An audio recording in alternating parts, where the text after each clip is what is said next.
First of all, y'all look gorgeous tonight. Thank you so much for coming. I'm Leanne Aguilera from Entertainment Tonight, and I really appreciate you guys all coming out to the SAG-AFTRA Foundation conversation with the cast of Unreal.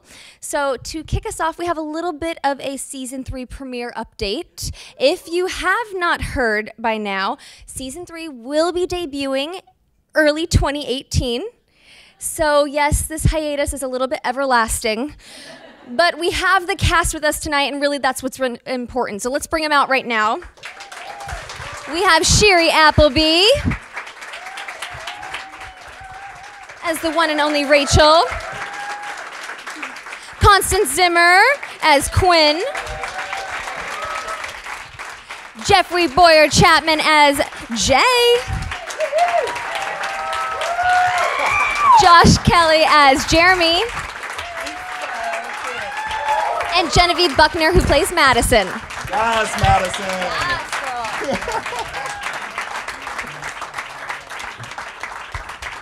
can't stay away. I can't. Love it. Well, I love the fact that we got to rewatch the Season 2 premiere tonight, especially because, you know, on Everlasting, they had the first African-American suitor, and now ABC has the first African-American bachelorette, and I'm just going to go ahead and say that you guys are to thank for that. Wouldn't you agree? Yeah, I would agree. But to kick things off, we did have a really fantastic question from Adine, and she said, do you as a cast feel the pressure or privilege to push the boundaries of tolerance and acceptance in the arts? And if so, how do you achieve it? I know. We're starting off intense tonight, guys. The privilege? The power and the privilege. Well, it's to go off of the fact that, you know, obviously Unreal set the standard of having the first African-American suitor. Now we are seeing life imitating art, or vice versa. Do you guys really feel that kind of pressure to really push the personal agendas forward? I mean, I don't know if I really feel a pressure, but I think that I can definitely recognize the power of artists as activists. I mean, we're really just like bringing to life the words that the writers have on the page. So that really is a blessing and a privilege. But I think that's, I mean, it's up to each individual as to what kind of stories they want to tell. If they want to play it safe, or do they want to push the boundaries? I like pushing the boundaries.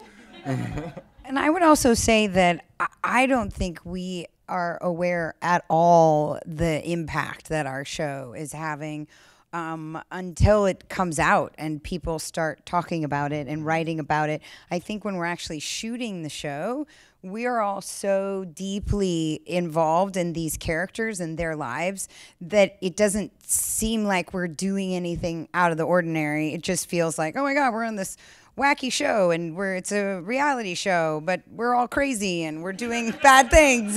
But you know, we're so committed to the characters. I really don't think that we have ever gone into doing this show and these characters and realized what an effect they were going to have. No. Yeah. Well, since we started off a little bit intense, guys, I do have a fun question for us right now. John Boone wants to know, has anyone in the cast been approached by a Bachelor former contestant who told them exactly what went down? Yes. Tell it, Josh. What's going on? Several contestants from The Bachelorette or Bachelor, The Bachelor, and they always use the same line, and they think they're being very original, and it is adorable. They say, it should just be called real, because that's how it is. And it is. They're really nice people. It's fun. I want you to just talk like that the rest of the time. Just real. We've had a lot of, well, and it's a secret, but we had some secret. I'm not going to say it. No, it's a secret, so I can't really say it. But we had some secret visitors on our set this season that come from that franchise. And they were all very enamored by our sets, and it was all about, wait, you guys have so much room here. You know, our bedrooms are so small. And I was like, because we're a television show. They're not really bedrooms. We don't really sleep here. And it was this whole like comparison thing. And I was like, I'm not really quite sure if this works, but love that you love it. So they were all like, I had PTSD being in this lobby, and everything's coming back to me. It was anyways, that was very funny. So you have to stay tuned for those interviews. I am already so excited. So I had the pleasure of being on set when they were filming season 3, and I was there for the one and only Shiri's episode. She is directing again, you guys, and so is Constance. 2 kick-ass ladies. Shiri, was there something that you got to do the second time around as a director that you didn't get to achieve the first time? I don't know if there was something that I didn't get to achieve, but this time I was in a unique position that I had a scene that was 9 pages with every cast member. And so I decided to shoot it in 1 take. And so, so that was really awesome in the sense that I used the entire stage. I like blocked it beforehand. I gave myself about an hour to block it with everybody. All the actors, I was like, you know, the theory in the theater, just don't stop. Whatever happens, just don't stop talking, don't stop acting. And we got it. I think take 8 was what we used. And it was just like really thrilling to say, like, you know, kind of like raise the bar for all of us, you know, as actors we're capable of it. And so just creating that platform for everybody, and the crew was really into it because it's challenging for everybody. So that was like, I think the real highlight for me as a director, and the second time I was out as a director was great. That's amazing. Yeah, oh my gosh, I can't get over 9 pages. Constance, when it was time for you to direct, did you look to Shiri for any tips or tricks, or were you like, I got this? No, I did for sure, and she was very funny because she was going on her tech scout for her episode, and I had the day off of acting, and she said, no, you should come on the tech scout with me. You need to come. You need to, so that you're aware of what we're doing, how our show works and stuff. So that was fantastic because I did go on that day, and then when I had my own tech scout, I was like, oh yeah, I know this. I got this. I got this, guys. She didn't really need, like, I mean, she didn't need my help. You know, she like figured, she knew exactly what she was doing, and it was really wonderful with Constance as an actress. She's really obsessed with props, and I don't really share that fascination. So it was exciting to like be like, okay, I'm going to go into Constance's head, and now she's going to direct me and give me this like really unique way of looking and dealing with props. And I said, like, your blocking is totally different. It was really awesome to sort of be directed not only by your co-star, but like someone you like, your best friend, someone you really trust, and it was just a great time. It was really awesome. But we did though. It was like, you know, I would say to her, because it's the crazy thing and great thing about this show is that we're acting in the show and directing at the same time, right? So during your prep week, you're working on episode 7, but I was directing episode 8. So if I had a scene off, you're in the production offices and you're working on the next episode, but then you're still trying to remember that you have to be present in this episode, and everybody's aware of it. And so everybody's like, we got you. Why don't you stay in that meeting? We'll block this, you know, with your stand-in first, and everybody is trying to help everybody out. So, you know, that's the greatest thing. Like, I can't imagine, right? A better place having my first. Great vibe. Yeah. Well, great vibes. Good vibes all around. Well, for Jeffrey, Josh, and Jen, what was it like for you guys working with Shiri and Constance as your directors? And do you feel like that they get it more? No pressure, guys. No, they don't get it at all. They don't. But what are the pros with having one of your fellow co-stars then direct you in something, because they know the world so well? I think I don't. It would be different with other people. That I think we all trust them so much. They know what they're doing, so it's not scary. It makes sense. Like, it makes sense that both of them direct. They're both really good. They know the show really well. They know the set really well, so they're able to utilize it in a way that other directors who come on as guests won't necessarily be able to utilize it. I think we used spaces on the stage that nobody else had shot in. It's like, why haven't we shot in this space? Working with a director who's also an actor can speak to you in a way that actors can understand, so that's an incredible benefit. My favorite part was getting inside of Constance's head, because whenever you're working, I've told this story before. I love it though, because it's fascinating in there. Whenever you're working with her in a scene, you can see her mind spinning, and I'm always wondering what is going on in there. She's a very generous actor, but I mean, she holds some things back, and it all came out. The floodgates opened when she was directing. You became like more productive that week. Like you did all of like the cast planning too for our set gifts that week. Yeah. You were like, all right, well, I'm doing everything this week. I'm doing everything. I think there's 2 of her. I think that would make sense. Clone. There's definitely kind of trust with someone who's also on the show. They know that we know the characters, and they're not worried that we're not going to be able to do the scene the way they want it, because we're all in the show. We all have the same characters every single day. So there's never sort of a, okay, you're going to be able to do what I want you to do in the scene, because they know that we all can, which is really nice. The trust. Yeah. And even though we are going to be waiting a little bit longer for season 3, I can tell you guys that it's going to be worth the wait, and that's not just because Not happy. She's not having it. It is going to be worth the wait. It's not just because the Everlasting Mansion is going to be filled with a whole bunch of men. That's just an added bonus. But we're getting our first suitress on the show. Caitlin Fitzgerald comes in and plays Serena. What was it like for you guys having this shift of dynamics to where typically you had, our suitor, and now we have a suitress? I think one thing is we shoot our show in Vancouver in the rain. And so when you're asking these women to be in bathing suits and sequins, there's definitely some words being spoken about how cold it is. Whereas the men just sort of all want to be tough. So there was a level of just coolness about being outside in the rain all day. And they got to wear pants, so that helps. Yeah, they definitely got to wear a little bit more clothing. Yeah, so, and it was just a little bit more of a chiller vibe. The women, the hair and the makeup and everything. It's you can feel that energy. But it was a great time. And I think the thing that was really awesome about this season, I thought, was the thesis of the show this year is can a successful woman actually attract a man? And I thought that was something that I was really interested in, and the show really dug into it in a great way. It's really about feminism, and I thought the show just was a bullet right out of the gate. It was awesome. But you guys can't see it for a really long time. So just think about it a lot. Dream about it.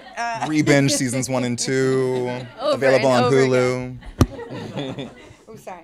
I do think it was fun, the dichotomy of it being filled with so many men, but yet it was so much about feminism. So it's enough to attract the women and the men again for all different reasons, which is what I think has become so fascinating about this show, is that it attracts all ages, all genders, and you can watch a show pretty much with anybody, and everyone gets something from it somehow, somewhere. And that was what was fun. I mean, now you have 3 strong women in a pool of men, and it was really fun to exploit men.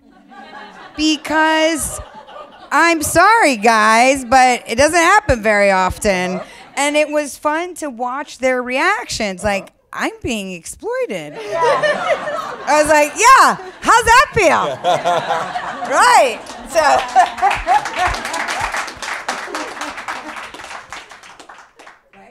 As a man,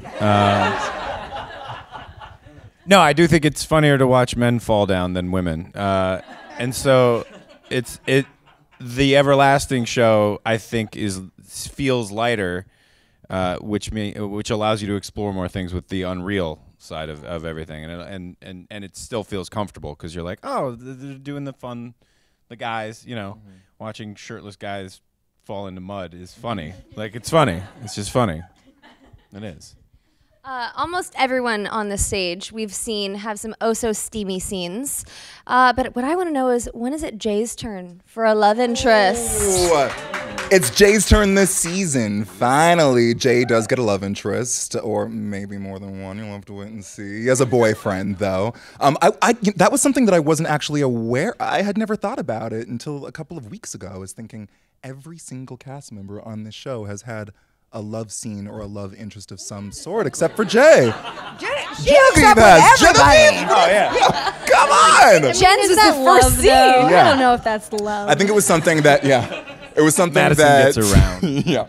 It was something that the writers were very aware of going into this season of exploring that side of Jay, and it's interesting. It was interesting to play that storyline this year and to see how this character could pursue his love life and still try to rise in the ranks of reality TV and balance the two. He's seen how everybody else does it and it doesn't seem to work, so he tries to go about it in a different way. We're all in super healthy relationships Terrible. on the show. Yeah. Well, I was going to say, what do you feel like Jay looks for in a guy, because he doesn't exactly have the best role models surrounding him on set? I think that he, in his heart of hearts, wants somebody who brings out the best in him, but is really tempted by the dark side and is easily drawn to the type of men that Rachel and Quinn are.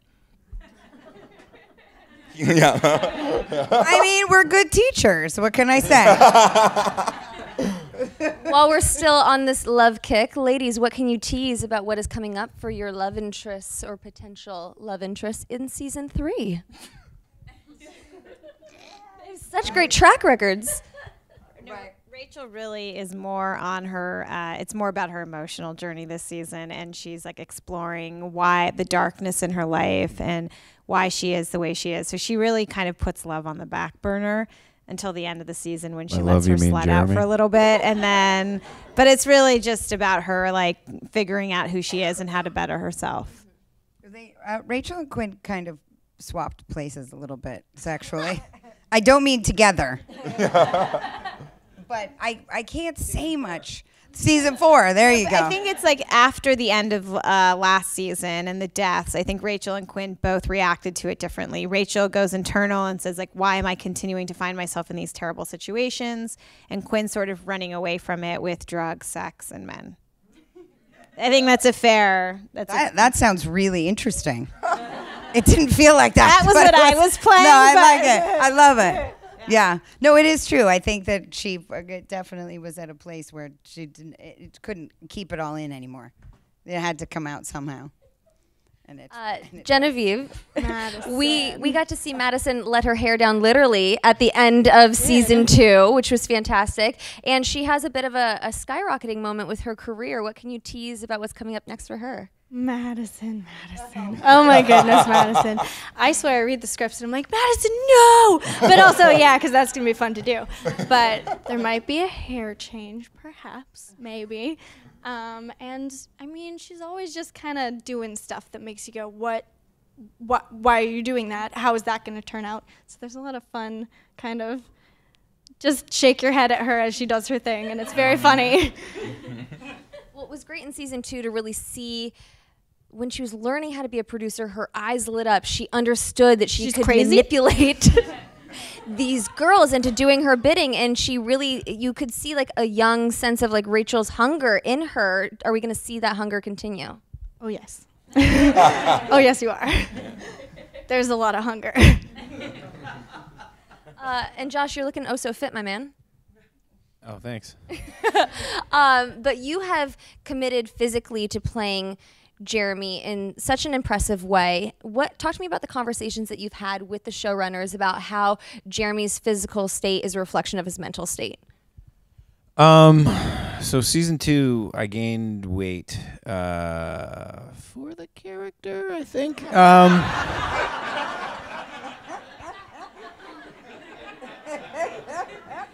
And because they told me he was depressed and drinking a lot, and I'm not gonna slouch with my acting, so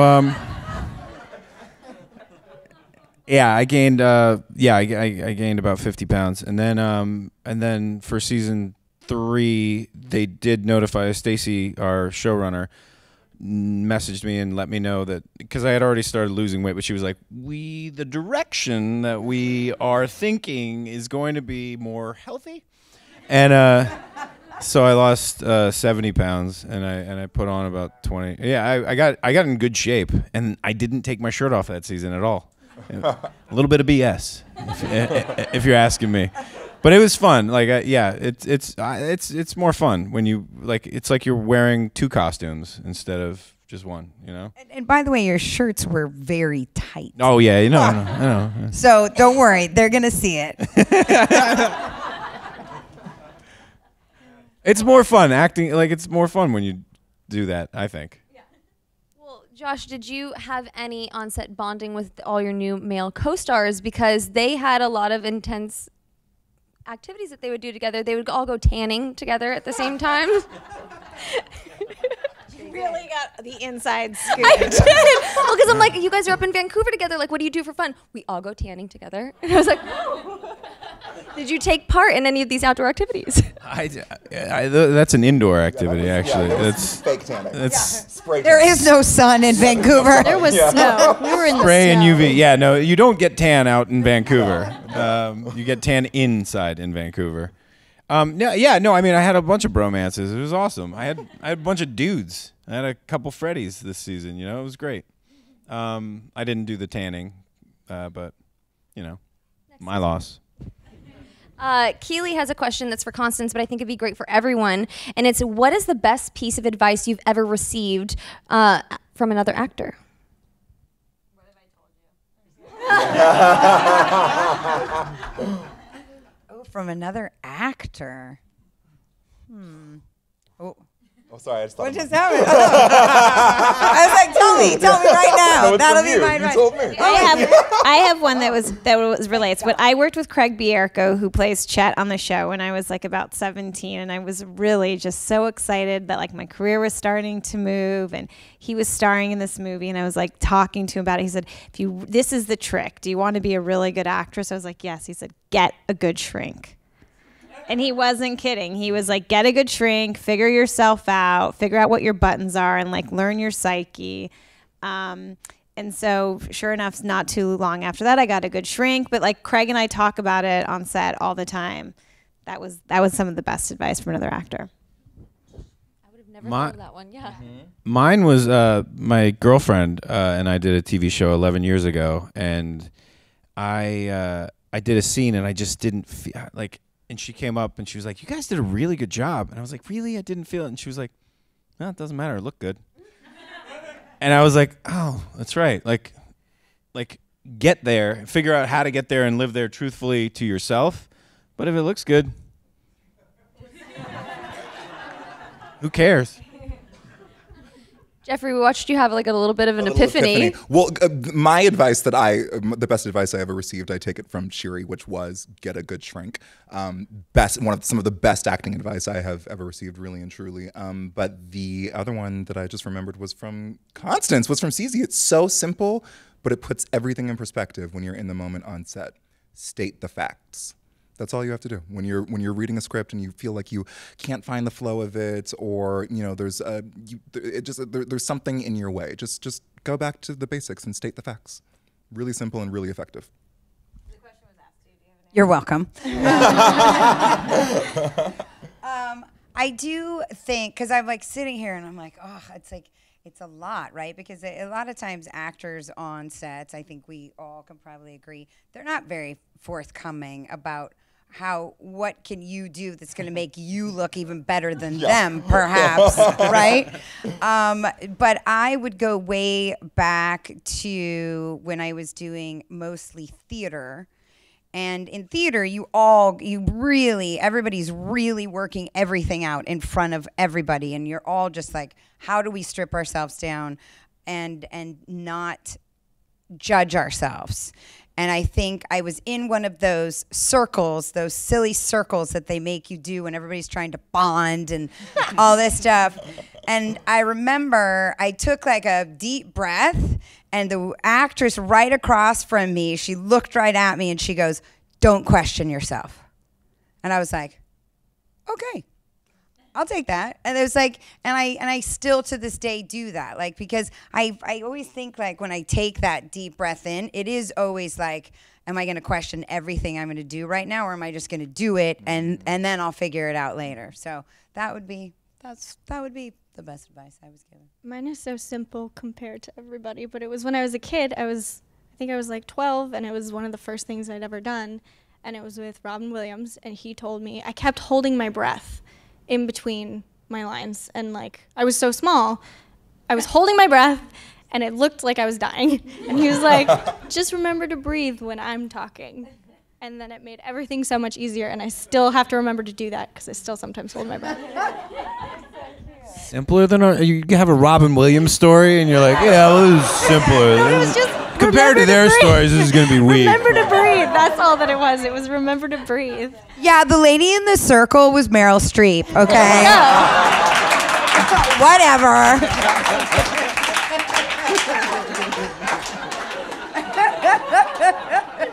I'm just kidding, but that would have been amazing.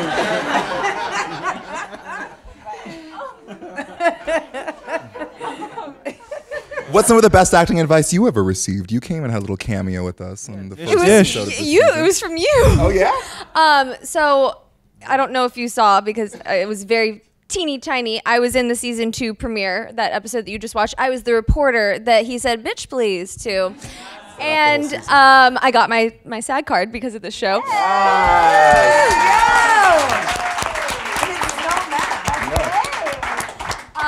But I was terrified because I'm not an actress at all. Like, I just want to interview them. And I was terrified in the trailer, and Jeffrey comes up as like the ray of sunshine that you see right now. And he's like, how you doing? We're so excited that you're here. Are you nervous? And I was like, yes. And he's like, you're going to catch that bug, girl. Just relax, breathe, and know that they're not going to say the lines exactly as written. Yeah, listen. I think I said, didn't I? I think I said listen. Yeah. You were great. But this isn't about me. This is about you guys. And you just wrapped, I believe, on the 11th, season 3. You now have 3 full seasons under your belt. What would you feel like has been the biggest challenge as you've been in this 3rd season? You know these characters so well. You're just adding more and more layers to them. What was the biggest challenge for you guys in bringing them to life this time around?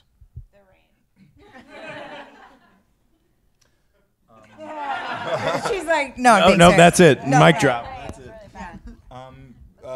I guess for me it was playing a lot of scenes outside of the world of Everlasting and working with some of the new cast members who came on this season, and working with the character who plays my boyfriend, just because they're new people who you haven't met before, and I know Shiri and Constance and Josh and Jen, and you have this rapport and this familiarity and this comfort level with these. I mean, this is our family, right? So bringing on a brand new cast this year, it was different. It was interesting. It was challenging. It was fun, but it was different. Say, the character of Rachel's, like, when we first met her in the first season, she was really, really quiet, in the sense that, like, you didn't really get to know anything about her. And now in the 3rd season, she's like really getting in deep with her life, and so she was like vulnerable in a totally different way.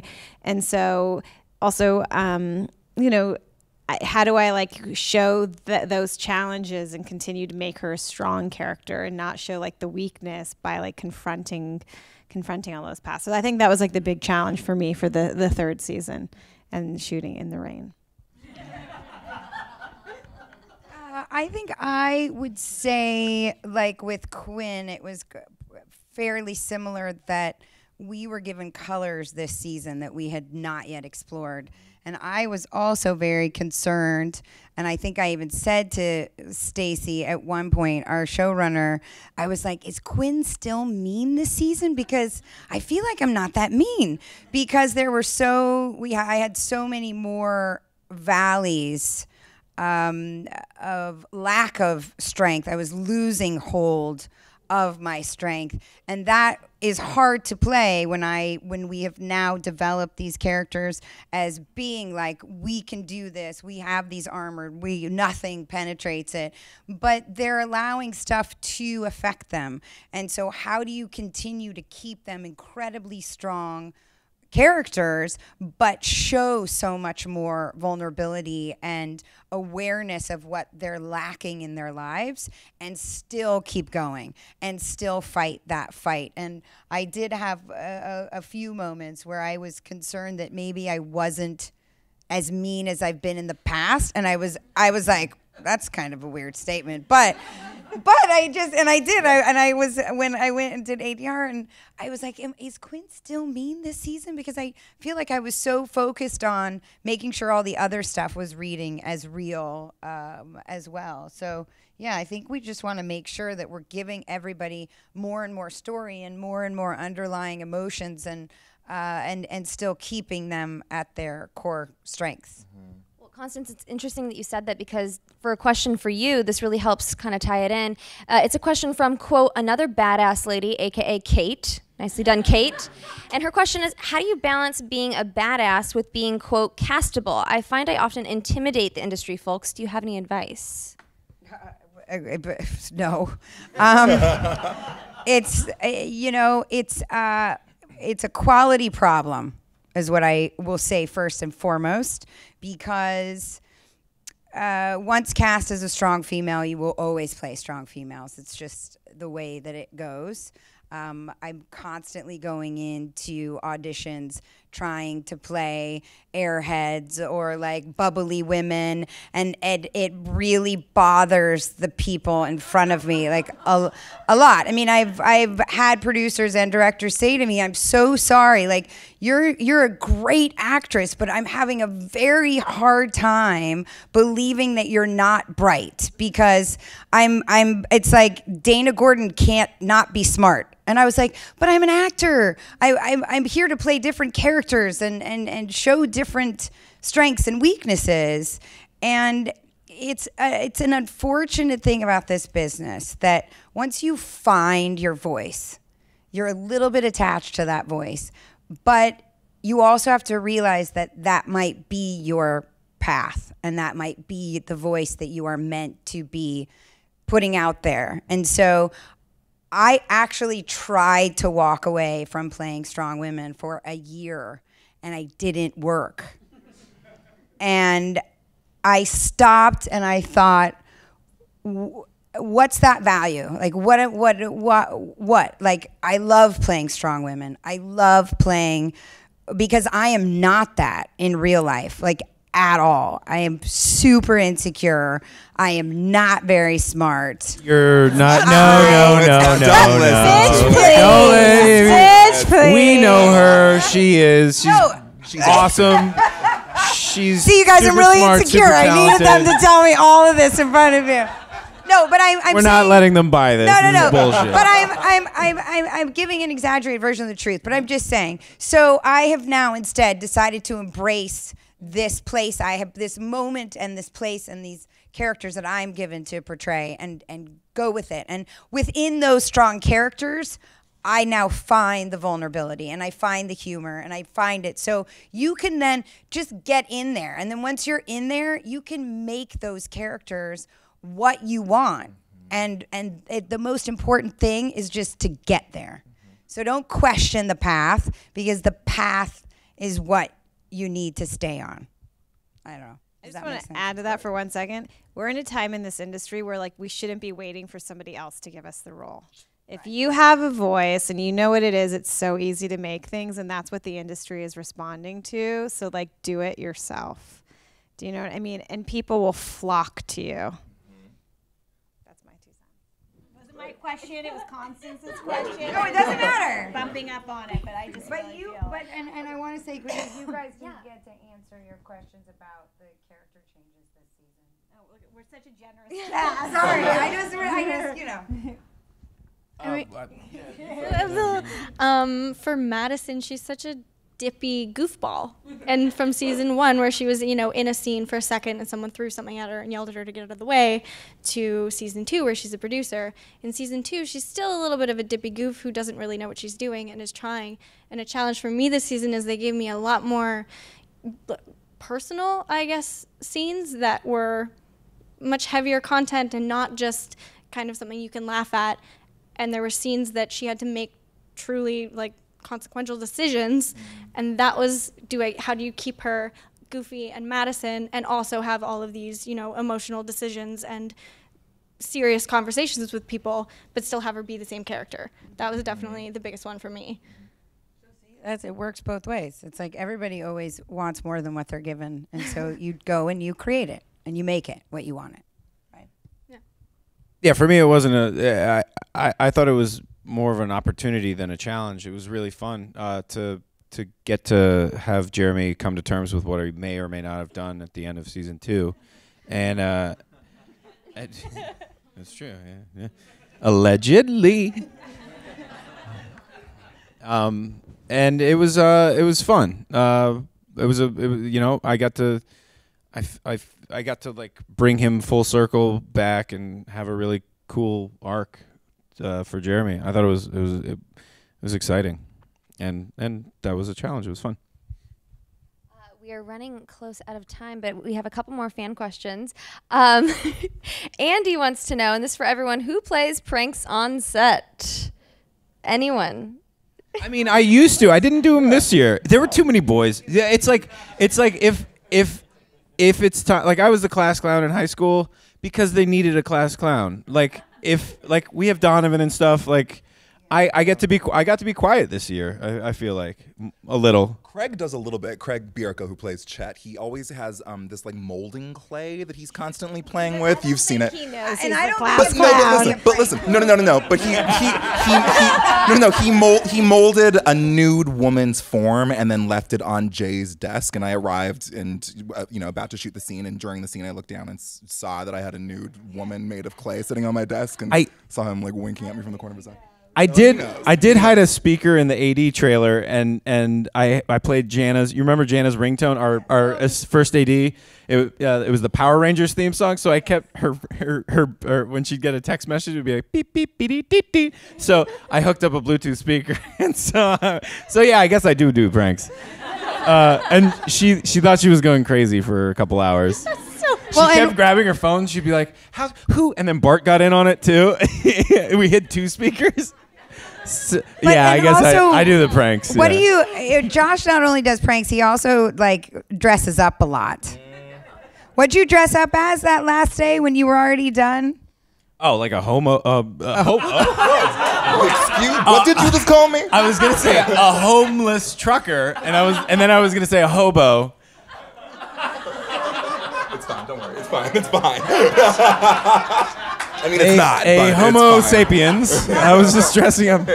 I mean, oh well. A giant beard to the table read. Freud. Maybe I am what I dress as. Who knows? You're a cowboy today. No, but he had on a giant, like a mustache that was like out Beard. here, and a wig. Yeah. And a hobo. A really tight. What were those pants? Jeggings. They were jeggings. They're about as tight as these, though. And what was the top? Was it like it wasn't like a football. It was like a worker, like a neon, yeah, like a worker's, like a street, like a construction vest? worker. A streetwalker's vest. I can't say anything. Anyways, he does like to show up in crazy It's such a outfits shame from you guys time don't to get time. along. This is just it's really forced. Lastly, as we had said, you guys really know these characters by now, and audience members have really been able to connect with them. What is something that you really hope resonates with the viewers at home through your character?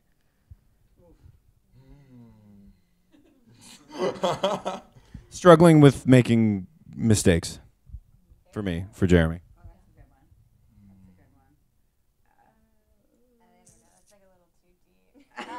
No, it's a good question. It makes you think. Don't be afraid of your power.